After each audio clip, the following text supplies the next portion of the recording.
noo ngi leen di nuyu te di leen bégee tey suñu kàddu tey mi ngi jëm ci ñu ñàkk teggin ñi nga xam ni ñi ngi jëmale kàddu jëmale ko ci Touba moo xam ni ñuy waxee ni suufus Touba ak fépp payam wala ni ñuy waxee ni leer maanaam dëkk Touba ak fépp payam mbaa bokk ni ñu doxale feneen dañ ko war a doxale Touba ñaari tontu rek laa la ci tontu bu njëkk bi moo di gënug Madina ak gënug Màkka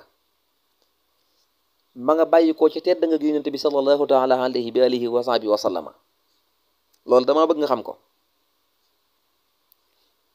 bu dul woon tedd nga yonent bi sallallahu taala alayhi bi alihi wa sahbihi wa sallama ak feeñ gum fa feeñ Makka ak fépp payam Madina ak fépp payam mbaa fépp ngeen leen tedd nga Tuuba mi ngi ba woo ci borom Tuuba Xaadimal Mustafa tedd gu mu tedd rek la suuf say tedd suuf la muy gënee yeneen suuf ya la Sëñ Bay Jaxate wax ka fa tëdd tax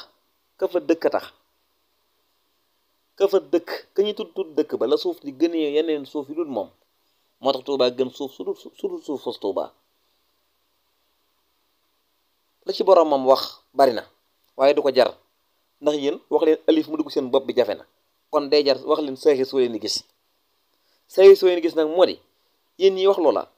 seen wajuru jigéen kër bu ñu ko yëkkatee jox seen wajuru góor seen wajuru góor ñaari suuf la fa fekk daa jël benn ba bàyyi fa beneen ba lan moo tax seen wajuru góor bàyyi jël benn ba bàyyi fa beneen ba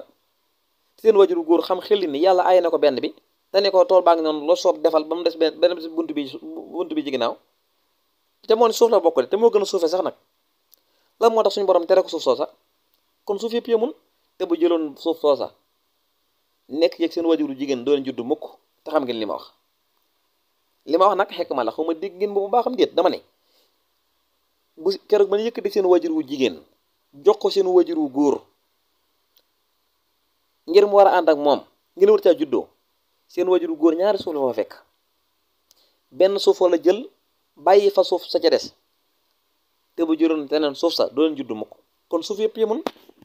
wasalaamu aleykum wa rahmatullahi taala wa barakaatuhu